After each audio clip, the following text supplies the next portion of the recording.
वालेकुम अस्सलाम।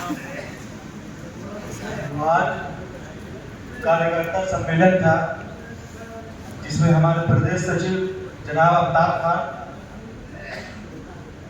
जनाब राजीव खान साहब, जिला अध्यक्ष रशीमा खातून जी, यूथ जिला अध्यक्ष नवाज खान साहब और चचा जहीर अहमद साहब, नाम याद है, और जनाब मुख्तार साहब, ये लोग आज हमारे मंच पर उपस्थित हैं।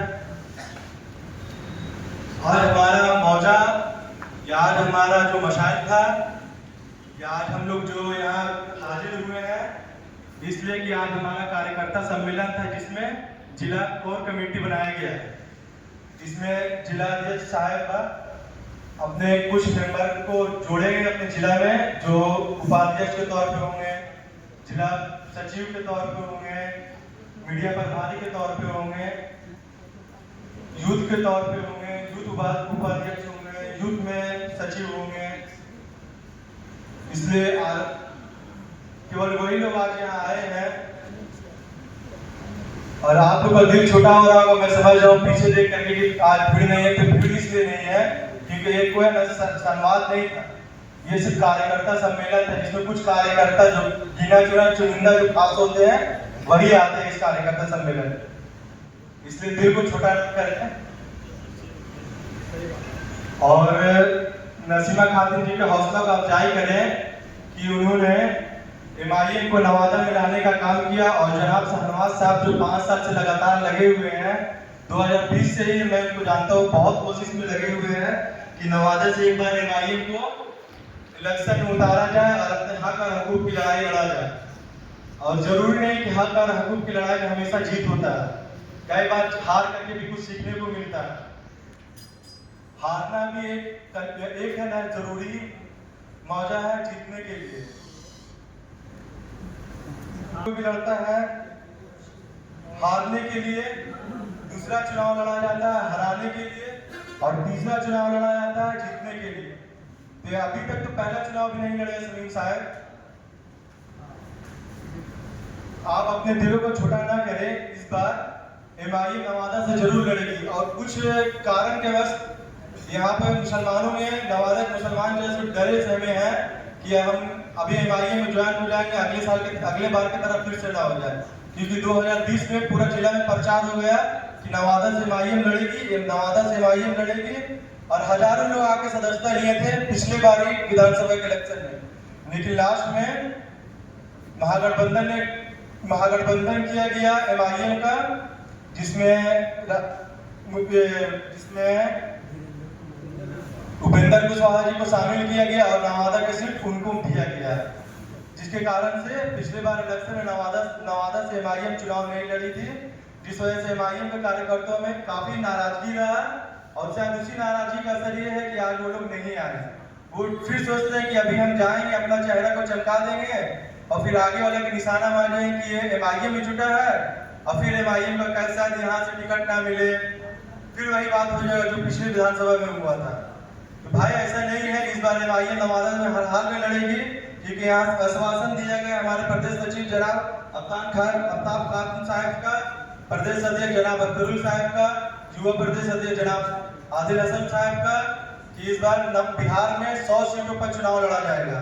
तो 100 सीट सीमांचल में नहीं है, उनको हर क्षेत्र से इलेक्शन लड़ना है।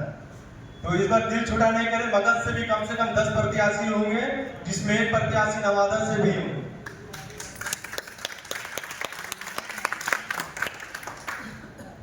जिसमें एक प्रत्याशी नवादा से भी होंगे।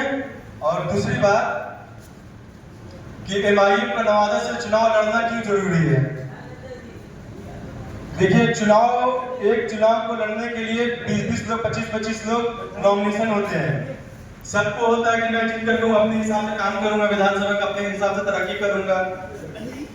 जनाब इम्तियाज जलील साहब जब चुनाव लड़े थे MP का, तो वो 1 लाख से ज्यादा वोट से हारे, फिर उन्होंने विधानसभा के इलेक्शन में चुनाव लड़ा, जिसमें वो नॉमिनेट हुए और उनको हराने के लिए 54 उम्मीदवारों को उतारा गया, मुसलमानों उम्मीदवारों को।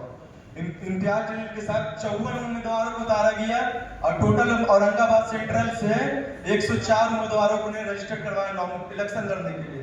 तो आप 104 उम्मीदवार जो विधानसभा में इलेक्शन में लड़ा और इम्तियाज जलील साहब उनको हरवाने के लिए कैसे कैसे 2-2 एक वोट को काटा कि मुसलमान को खड़ा कर करके।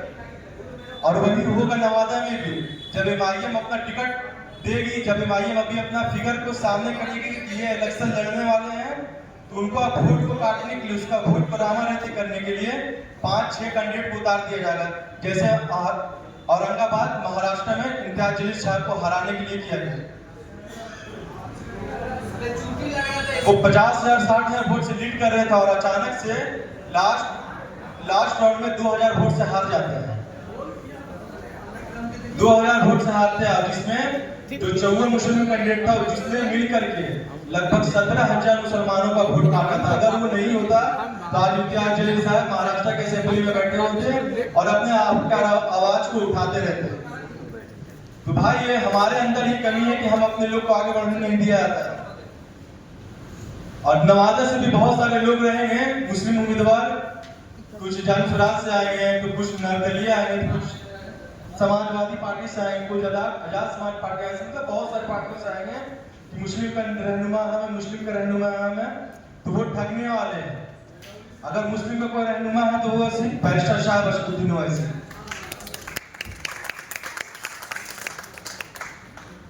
उनके अलावा कोई मुस्लिम का रहनुमा नहीं हो सकता। जिस तरह से उन्होंने हैदराबाद में काम किया है, 7 विधायक बनकर, 2 एमएलसी और 1 एमपी बनकर, उसी हिसाब से बिहार में भी काम होता है। अगर 5 विधायक आज हमारे साथ होते और महागठबंधन को बस 5 विधायकों की जरूरत होती तो आज भी बिहार का उप मुख्यमंत्री एक मुसलमान होता। एक माइनॉरिटी का एक डिपार्टमेंट बनता, अल्पसंख्यक विभाग है मगर उसमें कोई काम का लायक नहीं है। तो जीतन राम मांझी का 4 विधायक थे, उन्होंने महागठबंधन को अपना समर्थन दिया और बदले में उप मुख्यमंत्री का पोस्ट लिया 4 विधायक होकर के, जिनका आबादी अगर देखा जाए तो 7% के करीब आता है मांझी का आबादी पूरे बिहार में, और हमारी आबादी 17.6%, लगभग 18%। और टोटल विधानसभा 243, अगर हमारा हिस्सा में भी आएगा विधानसभा तो 40 से 45 कैंडिडेट हमारा मुसलमान होना चाहिए, लेकिन उतना कैंडिडेट हमारे पास कभी नहीं दिया गया। इसलिए नहीं दिया गया कि अगर इनको 45 कैंडिडेट दिया जाएगा और अगर 30 कैंडिडेट ये लोग जीत जाते हैं तो फिर तो 30 में से ये लोग 15 मांगेंगे, 10 मांगेंगे कि हम मंत्री बनना चाहते हैं। अगर भाई हमारा आबादी 18% है तो हमारा पोस्ट भी तो 18% वाला होना चाहिए।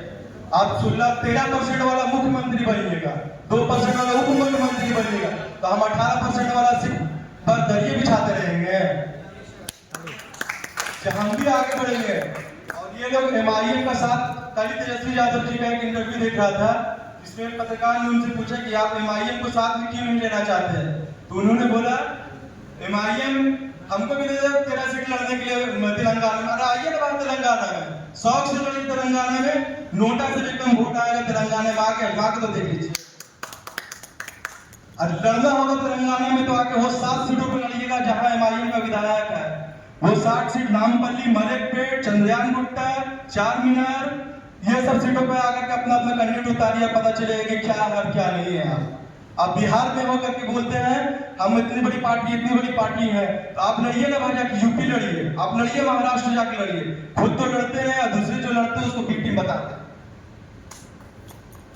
एमआईएम को बी टीम बताते हैं। और बी टीम बताने का इनके पास सबसे बड़ा रीजन ये है कि अगर एमआईएम जीत जाती है 10 सीट, 15 सीट, 12 सीट, एक अप्रोक्स मान लीजिए अगले बार 5 सीट था, इस बार अगर 10 सीट जीत जाती है एमआईएम और महागठबंधन को उनको सरकार बनाने के लिए जरूरत पड़ेगा, क्योंकि किसी को पूर्ण बहुमत नहीं आने वाला। 20 सालों में बिहार में किसी को पूर्ण बहुमत नहीं आया है, और इस बार भी 20 साल के जैसा ही होगा, किसी को पूर्ण बहुमत नहीं मिलेगा बिहार में।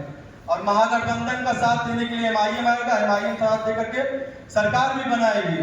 और इसी चीज का डर है राष्ट्रीय जनता दल को और महागठबंधन को, अगर एमआईएम हमारे साथ में आएगी तो वो समर्थन देगी, फिर वो बोलेगी कि हमको ये कानून चाहिए मुसलमानों के लिए, अगर नहीं दीजिएगा तो हम सत्ता गिरा के रख देंगे।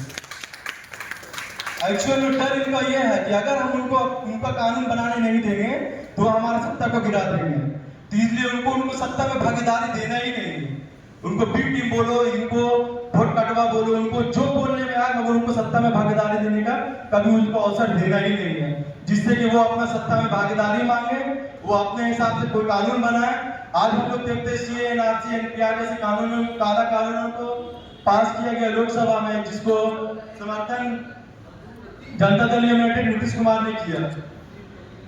ये समर्थन कभी नहीं, हेलो, ये समर्थन जाकर के पीछे से दे करके आए हैं कि हम मुसलमानों के वफादार पार्टी हैं और मुसलमानों को पीठ पे खंजर बोल कर चला आते हैं लोकसभा में। जब भी जरूरत पड़ता है एनडीए सरकार को जाकर पीठ पीछे जाकर उनको वोटिंग देके चले आते हैं। ये दोगला नीति अब नहीं चलेगी। अब मुसलमान अपना अधिकार लेने के लिए जान गए हैं। और भाइयों, डरना मत कभी भी कि हम इस बार अगर एमआईएम से लड़ेंगे, नवादा विधानसभा लड़ेंगे, हार जाएंगे, जीत जाएंगे। हार जीत करने वाला अल्लाह की जात है, हम पीछे नहीं हटेंगे कभी भी अपने काम मकसद से। 10 कैंडिडेट लड़ेगा, 10 का 10 में जीतेगा, एक 9 हारेगा, 9 में एक हमारा भी नाम रहेगा, इससे क्या होगा। लेकिन जब ये बात जाएगा बिहार तक, दिल्ली तक, नवादा से भी एमआईएम ने लड़ा और बहुत मजबूती के साथ लड़ा, जिसमें जो भी हमारे मुस्लिम प्रत्याशी होंगे, जो संभावित प्रत्याशी है समीमुद्दीन साहब, या फिर पार्टी का निर्णय होगा जो भी लड़ेंगे, तो ये जाएगा बिहार तक कि नवादा से कोई मुस्लिम कैंडिडेट था जो लड़ा है, जो 20,000 वोट लाया, जो 40,000 वोट लाया, अगर अगले बार उसको सत्ता में भागीदारी, अगले बार उसको अगर टिकट नहीं दिया गया, महागठबंधन में नहीं लिया गया, तो अगले बार ये सीट निकलना बहुत मुश्किल हो जाएगा हमारे लिए। अगर सत्ता में भागीदारी चाहिए भाई, तो वो दरी बिछाने, कुर्सी लगाने से कभी नहीं मिलेगा, छीन कर लेना होगा। वो छीन कर लेंगे तब जब हम अपने मेंबरान को जीत करके पार्लियामेंट में पहुंचाएंगे, असेंबली में पहुंचाएंगे, तभी हमारे जो हक और हकूक की लड़ाई विधानसभा में जाकर उठाई जाएगी और हमारी आवाज को बुलंद किया जाएगा और बैरिस्टर असदुद्दीन ओवैसी साहब के कंधे को मजबूत किया जाएगा। और इसी के साथ मैं अपनी बात को अब समाप्त करता हूँ। जनाब जहीर अनवर साहब हमारे सामने चालित करें। कहा गया है नहीं